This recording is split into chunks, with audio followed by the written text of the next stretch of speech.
Peter chapter 2, we are taught about submission. You know, as we continue our study in this Wiser series, a call to practical holiness. So we went through First Peter chapter 2, verse 13 to 25, still our theme of Wiser. And this really, Wiser, is about being able to live a life that is set apart, that is holy, because as God's people, we are called to be holy. We are made we are made positionally holy, and therefore we must live in practical holiness. You have been called a royal priesthood. You have been called a nation, holy nation, set apart. Yes, we are that by position, but we also need to live every day in practical holiness. It means obedience to the Lord. It means being able to come to God and being able to live a life that's pleasing to His eyes. So last week, if you remember, Peter reminded each and every one of us that we are sojourners. Remember what a sojourner is? We are foreigners. Well, literally, we are all foreigners in Hong Kong, but we are also foreigners of this world. What that means is that as believers, we are not to be too comfortable in this world because, as the Lord Jesus Christ said, although His followers are in this world, His followers are not of this world. Amen? And the world effectively goes against you once you profess genuine faith in the Lord Jesus Christ. You become like fishes swimming upstream against the current. Contrary to what other people will say, being a true follower of Christ is going against and warring against the world. And this should effectively make life a bit less comfortable. Amen? Again, in the past, you may be open to worldly ideas, and that in itself makes it comfortable for us. However, now that we reject ideas which does not align to God's ideas, it makes us a little bit, as I mentioned a while ago, less comfortable where we are. Again, I'm not saying that we will live a hard and painful life. We will not all live that. Some of us will, but we will not all live that. But all of us will be tried and all of us will be tested. Amen? Whether that is to humble us or increase our dependence on God, or maybe to mature us, to discipline us, and train us for righteousness. Followers of Christ must be prepared to suffer as Jesus did. I would like to start with this. The Christian suffers because he lives in a world that is no longer his home. This is no longer our home. Amen?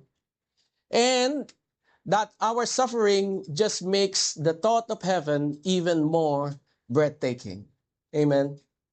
Who here is excited to what you will experience in heaven? Amen? Knowing that there's no more pain or suffering, knowing that there's no more conflict, knowing that there's no more stress for each and every one of us is it is a breathtaking idea. Indeed, one of the key themes in the book of First Peter, as he writes to the dispersed exiles which are currently located in Asia Minor, it is one of the key things is about suffering and about suffering well.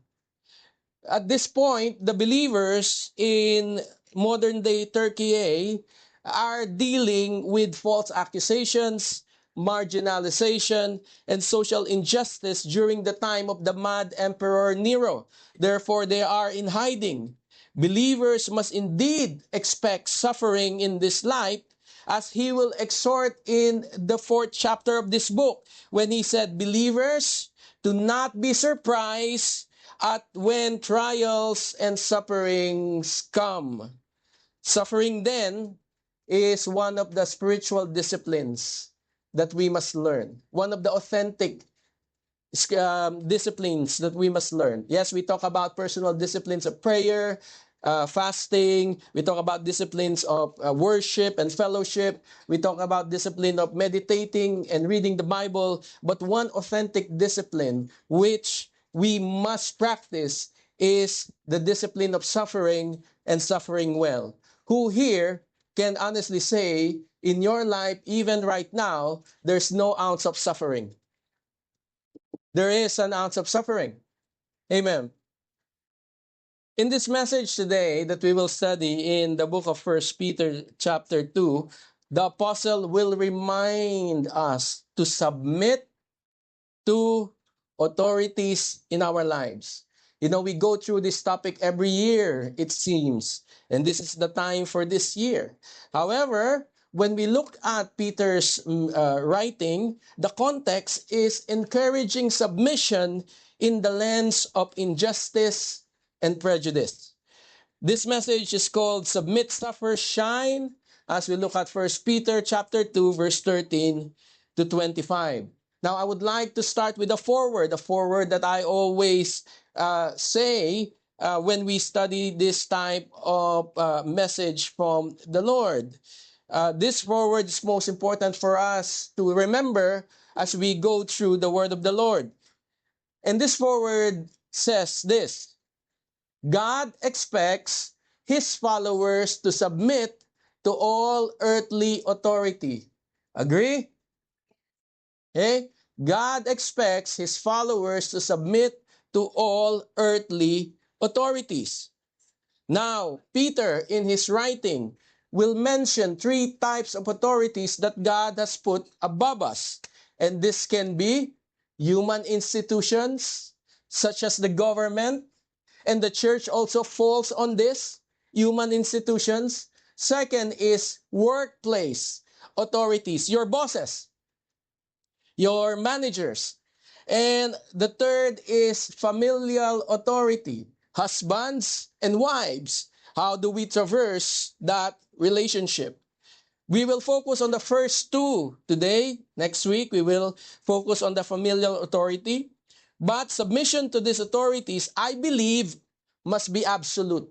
Okay? I believe must be absolute. And, however, in every rule, there's always an exception. The only reason believers can defy earthly authority is when they compel us to disobey God's authority. Amen? Submission to earthly authority must be absolute except for when they compel us to disobey God's authority. How do they do this? Well, number one, if they prevent you from doing what God has asked you to do. Case in point, there are many missionaries around the world who are defying authorities. Why? Because of the calling that God had placed in their heart. For we are all, anyway, as believers, called to make disciples of all nations. Amen. Another way that earthly authority can ask a believer to disobey God's authority is when they are asking for us to sin and go against the standard of God. Like a company who is asking their workers to cheat customers, or a boss who forces his worker to cheat on financial or management reports. Or if the authority asks you to hurt someone or to commit a crime or to look another way and don't report a crime. When something goes very much abusive. Therefore, in that case, all gloves are taken off and you can say no to what the earthly authority is asking for you to do if they compel you to disobey God's authority. ¿Entiendes? So, my question to you, as Peter said, Peter, when they were asked to stop preaching in Acts 5:27, he said to the rulers of the religion, we must obey God rather than human authority. Why? Because they were trying to prevent them from preaching the word. Otherwise, they would submit. Amen. Okay? So those two reasons. My question to you is, how about injustice? Can we disobey authority because of injustice? Yes or no? Can we disobey authority because, well, to answer, in fairness, to answer that question, we need to define what injustice means. Injustice is this: a lack of fairness or justice. Okay? Unfair treatment or a wrong done to someone. When we look at the first two authorities mentioned, governments, human institutions, and workplace, there are many injustices that can happen. Okay? In government, of course, we are very much familiar. Corruption is an injustice. Bias in enforcement or unfair treatment, sometimes racism, is part of governmental injustice. Or slow or unfair systems or bureaucracy or red tape or yung padrino system, pag malapit, pwedeng mag-skip ng line. That is an injustice. Or the lack of accountability amongst official, that is injustice. You know, in the workplace, you can also see and experience some injustice. You can have discrimination in the workplace, whether that ethnicity, whether that is gender, sometimes religion, sometimes age, you know, or unequal pay or opportunity. That is an injustice. Unfair treatment. People, again, padrino system, especially people promote other people are closer to them. It's an unfair treatment. Or retaliation or silent pressure. If in this case, should we, my question a while ago, as believers, refuse to submit to authority if we encounter such things? Again, let me be clear. Submission to authority does not mean turning a blind eye. Okay? It does not mean turning a blind eye to the injustice that is happening. If we see something that is not right, we can, in a Christ-like manner, call out the injustice. We have a sister here, actually, who called out an injustice that he saw with her employer. She lived the injustice for a few years, but she worked hard, she worked excellently, gaining the favor of her employer. Now that when she had the cachet or the rapport with her employer, she was able to call out the injustice. And because of the relationship that is built, immediately her employer repented and her employer told her, please call us into accountability if there's anything else that you see. So that's why injustice in itself does not mean that we don't follow authority. Because injustice happens everywhere. And injustice happens almost every time. But let us get injustice right. Injustice is opposite to God's character. God is a just God. He hates injustice. He hates dishonesty. And his character is that of integrity. Therefore, God may allow injustice to mold us, but he will never be himself unjust. Amen. Second, that injustice is a sin. God's standard of morality, follows his character. As God is just, the injustice that is happening is sinful. Taking advantage of someone is sinful. Being deceitful against someone is sinful. Injustice more likely is a result of a sin that is committed. And the third is that injustice is a result of man's rebellion. When God created the world, it was perfect. There was no such thing as injustice. But when sin came in, injustice came in as well. This is part and parcel of the fall of man. Simply, we cannot blame God for injustice. We did this to ourselves. However, injustice, whether you like it or not, still exists. And it is a reality in this world. As believers then, how should we react? Peter gives us, again, perhaps the two biggest sources of injustice in this world today and how we should be able to react to it. First, he will talk about the believers submitting to human institution or governing bodies. Again, part of this is the church. Okay? Peter will say in 1 Peter 2:13 to 17, be what? Subject for the Lord's sake to every human institution, whether it be the emperor as supreme or to the governor as sent by him to punish those who do evil and praise those who do good. For this is the will of God, that by doing good you should put to silence the ignorance of foolish people. Live as people who are free, not using your freedom as a cover-up for evil, but living as servants of God. Honor everyone. Love the brotherhood. Fear God. Honor the emperor. Godly or ungodly, we must honor all authorities.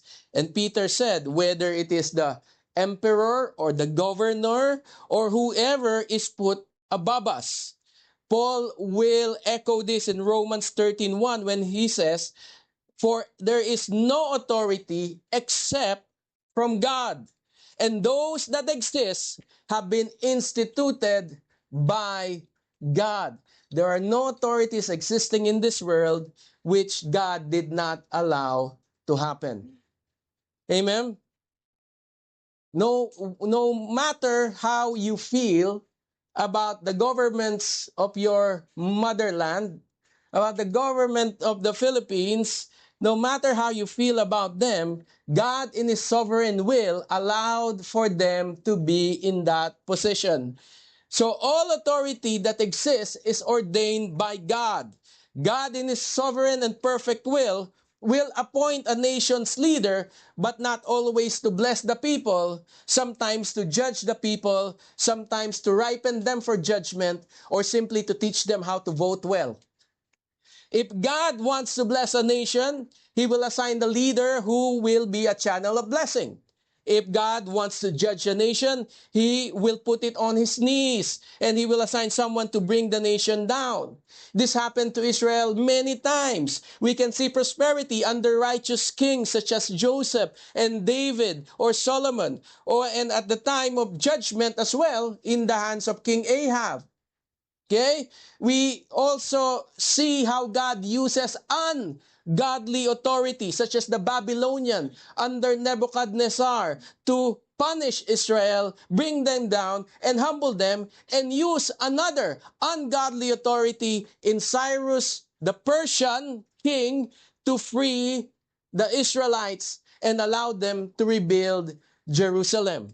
So we can see here, all authority on earth, whether they like it or not, must submit to God. Amen.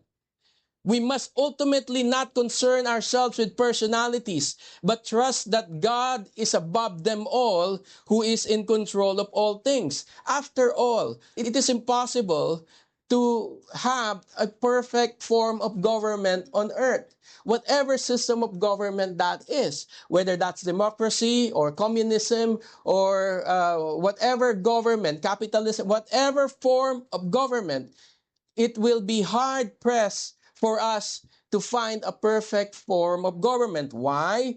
Because whatever system we follow, the person sitting on the top is a corruptible person. That person can be corrupted. The perfect form, infallible form of government we can only see and experience in heaven. Theocracy. Why? Because the person sitting on the throne is infallible and uncorruptible. Amen.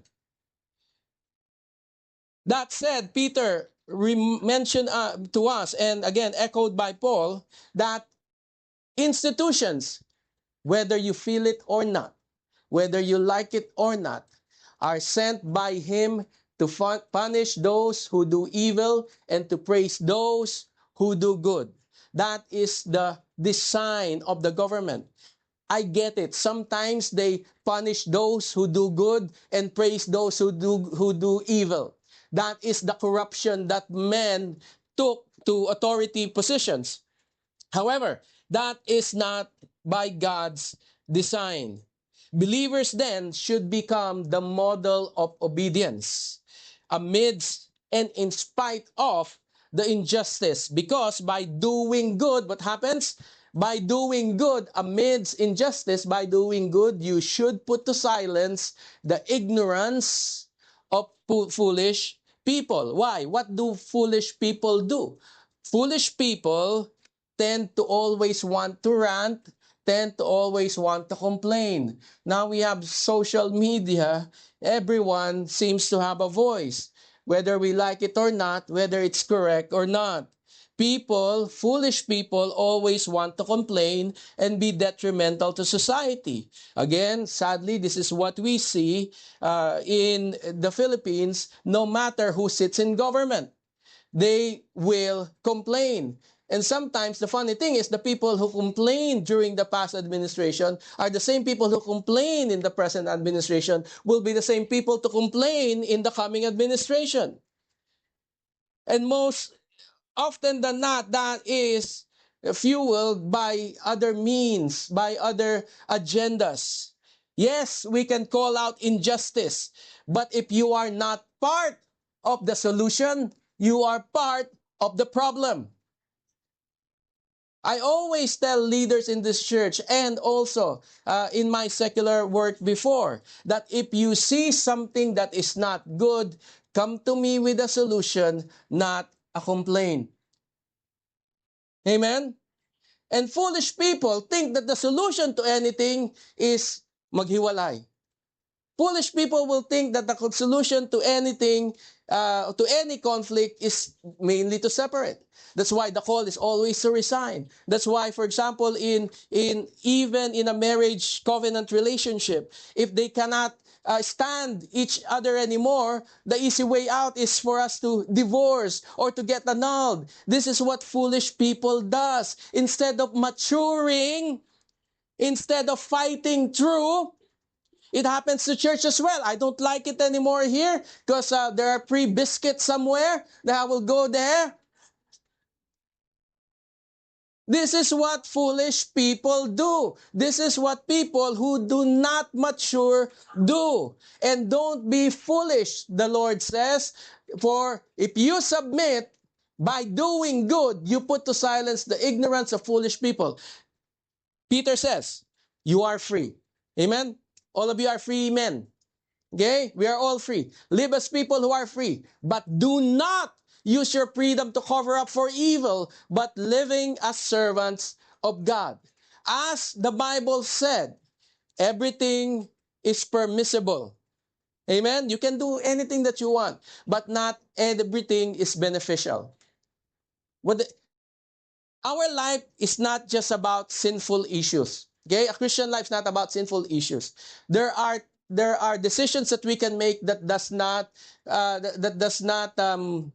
mean that whether you do it or not, it will come out as sin.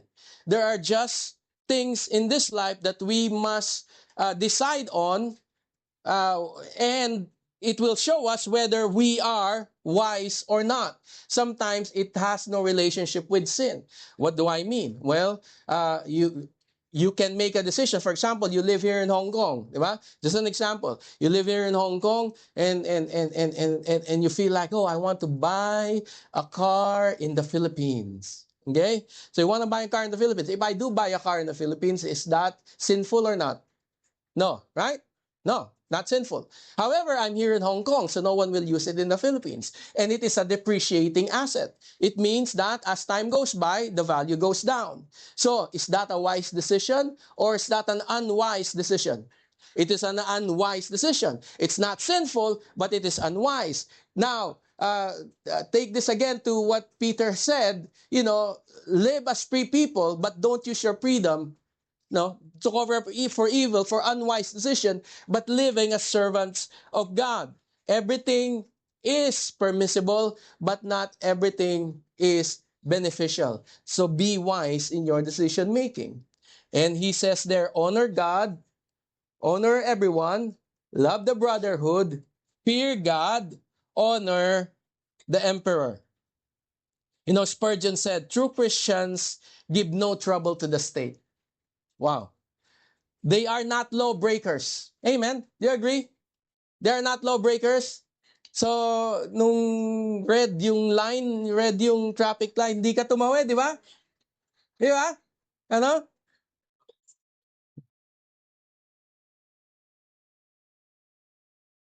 True Christians give no trouble to the state. They are not lawbreakers, but they strive to do which is honest and upright. Where the laws are not righteous, They may cause trouble to bad lawgivers and lawmakers. Again, if the laws are asking for us to sin, then we may cause trouble. But when rulers ordain that which is just and righteous, they find that Christians are their best subjects. Wow. To do this, this is what, again, Peter said to us, so that we can submit even to ungodly authorities, even in the midst of injustice. What you need to put in your mind is that value of honor and respect. Yes, you may not like the person. Yes, you may not like the decision that the person had made, but you need to honor and respect that person as well, including their position. That's why I said, honor everyone, love the brotherhood, fear God, honor the king, or honor the emperor. The fear of the Lord is the beginning of wisdom. And wisdom said, honor the person and honor the position. No matter how unjust the person is, he is still a human being that is deserving of justice. If that person is unjust to you, you should not retaliate with injustice to that person as well. What did Jesus Christ say? If someone slaps you on one cheek, what do? You punch? No? What? You give the other cheek. Di ba? Did you know that the Lord Jesus Christ submitted to authority as well? You know? Again, a good example we can find in Matthew chapter 22 when the Pharisees tried to trap him. It says here, they sent some of their disciples along with the supporters of Herod to meet with him. Teacher, they said, we know how honest you are.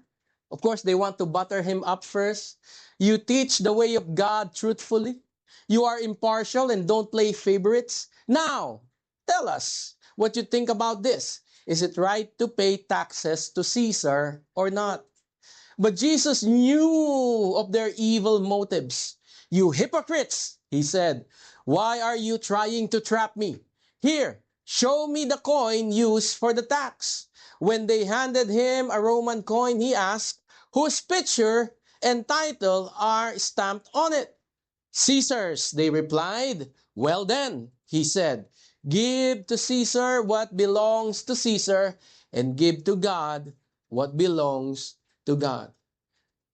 You know, even Judas wanted Jesus to become a revolutionary, to go against the government, to be a zealot. However, Jesus Christ, instead of putting a rebellion against the government, what did he do? He submitted to the government's authority. Why? Because it is the right thing to do. So, if you are a follower of Christ, seeing that Jesus Christ said, pay your tax, you better make sure you pay your tax and pay your tax correctly. The second advice from Peter, despite of the injustice that may be happening, we are to submit to workplace authorities, your bosses, your employers, your managers, or what you call mamsers. Okay? 1 Peter 2, 18 to 20 says here, servants, be what? Subject to your masters with what? All respect. To the good ones? To the good ones?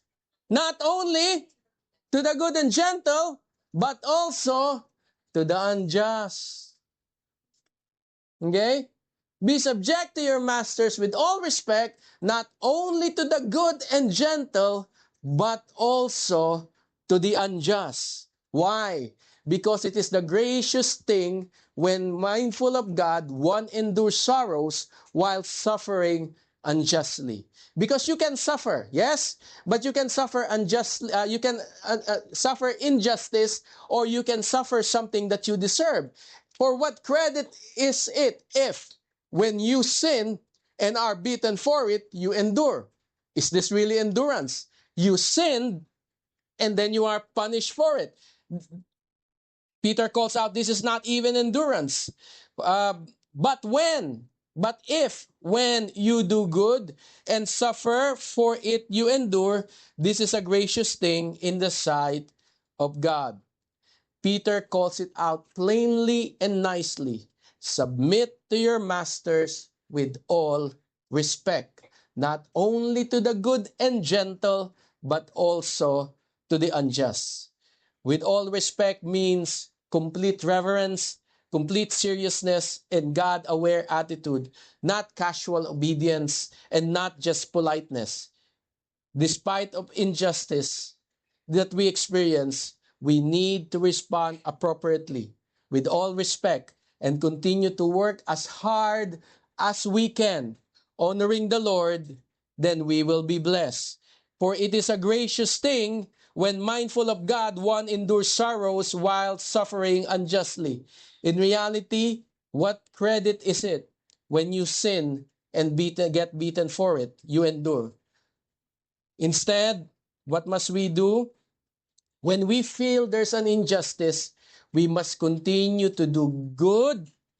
We must continue to be patient. We must continue to endure, for God is pleased to see someone who may be prejudiced or maligned but continues to do his best. Amen. The same thought again is echoed by Paul when he said, work willingly at whatever you do as though you are working for the Lord and not for people. As employees, we must then serve our employers or bosses with perseverance, excellence, sincerity, and integrity. For when we do, we just don't honor them and we just don't honor ourselves. When we do, we honor God. Now let me add, if we do this for ungodly authority, much more we should perform well for godly authorities. Do you agree? Amen? If we do our best work still for ungodly authorities, we must do our better than best work for godly authorities. Amen? Billy Graham said, read the Bible, work hard and honestly, and do not complain. Do not complain. Again, of course, use discernment. If it is injustice that causes you to sin, then you can. But apart from that, well, you must just work hard. Because we as disciples, why? Why is the Lord telling us this? Why are we being compelled to do this? It is unfair. Well, yeah, life is unfair. Why are we being compelled to do this? Because we have a role model who did this for us. Amen? He did this for us. Peter says, for this you have been called, because Christ also suffered for you. Christ took on injustice for each and every one of us, leaving you with an example so that you might follow his steps. He committed no sin. Amen? Jesus Christ committed no sin. Neither was deceit found in his mouth. When he was reviled, he did not revile in return. When he suffered, he did not threaten. He did not complain. They begged him to say something. When he was accused, he did not say anything. He did not complain amidst the injustice, but continued entrusting himself to him who judges justly. He said, Lord, let your will be done. And I'm happy with that. Whatever injustice comes my way, he himself bore our sin in his body on the tree that we might die to sin and live to righteousness. We killed Jesus Christ unjustly. He took on our sin. If there's anyone who can complain, I did nothing wrong, why am I being crucified? That is the Lord Jesus Christ. And if he can take unjust situations like this, much more his people. Why? Because you will never get to this point of you being crucified for things that you have not done. Jesus Christ never sinned. Jesus Christ was falsely accused. Jesus Christ was sentenced to death doing nothing wrong. And yet Jesus Christ, despite of all of this, kept his mouth shut and did not complain. But he continued to entrust himself to the will of God. He died for not doing anything wrong, so that us who actually have done wrong and deserving of death may live. And because of his sacrifice, our wounds, by his wounds, we have been healed. For you were straying like sheep, but have now returned to the shepherd and overseers of your soul. So the next time you feel injustice and you want to complain, think about the injustice that you caused, that sent the Son of God to the cross. And if you can't match that with the injustice that you are taking, if Jesus Christ did not complain, then what right do we have to complain? Again, I'm not saying to turn a blind eye. If it is a crime, if it allows you or compels you to sin, go against it. It's fine. However, if it is injustice that you face and it's keeping you up at night because of all the complaints in your heart, maybe the Lord wants you to get through it. Again, you pray and you ask the Lord, Lord, please take the situation away from me. Lord, nawa kunin mo na ang boss ko, Lord. When it keeps you up at night because of all the complaint that you have, maybe the Lord is developing your character. Maybe the Lord's developing you to grow in maturity and be more like Him. Again, ask that question, will Jesus complain? I don't think so. He did not complain in the cross. He will not complain the injustice that we all suffer with in our workplace. After all, what is the chief end of man? To glorify God and enjoy Him forever. Then do whatever it takes in spite of the suffering and the injustice. Calvin said, whomever the Lord has adopted ought to prepare themselves for a hard life filled with many types of suffering, and injustice being one of those. We will talk more about suffering in the next few weeks as we look at the book of 1 Peter. But I like how Spurgeon puts it.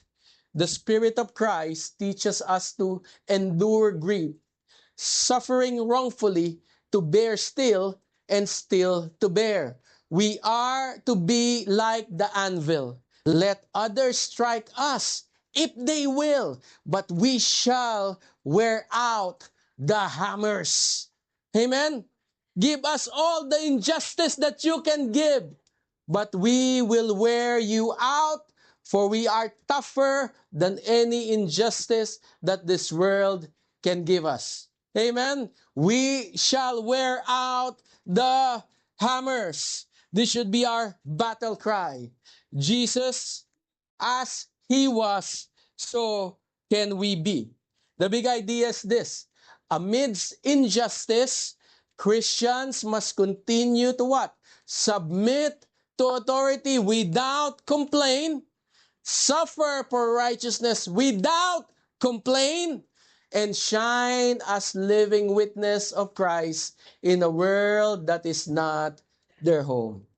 We can't be too comfortable in this home anyway.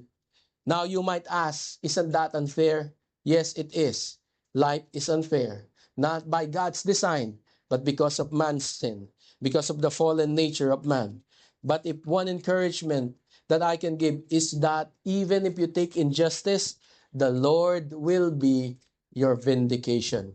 The Lord will vindicate you. I will take revenge, says the Lord. I will pay them back. In due time, their feet will slip, their day of disaster will arrive, and their destiny will overtake them. Yes, you might suffer injustice. Yes, we might not be able to find the best form of government or to find the best people to lead the government. But whoever is corrupt, whoever causes injustice, the Lord said, I will take revenge and I will pay them back.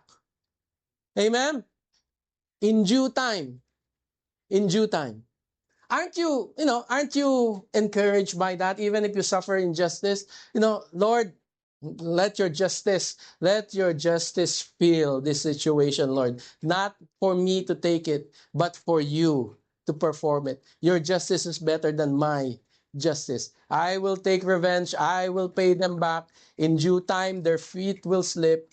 Their day of disaster will arrive, and their destiny will overtake them. So, what is our call to action? Well, respect and submit to any authority above you. Do good, even when it's hard. Don't complain. Endure injustice without retaliation. Fix your eyes on Jesus as your example. If Jesus was able to do it, you can do it as well. And then shine. Be a witness. Rebuke people based on your actions, not based on your complaints. Rebuke people as a witness in this hostile world by shining the light of God. Submit humbly, suffer faithfully, and shine brightly. Palakpakan natin ang Panginoon, tayo tumayo.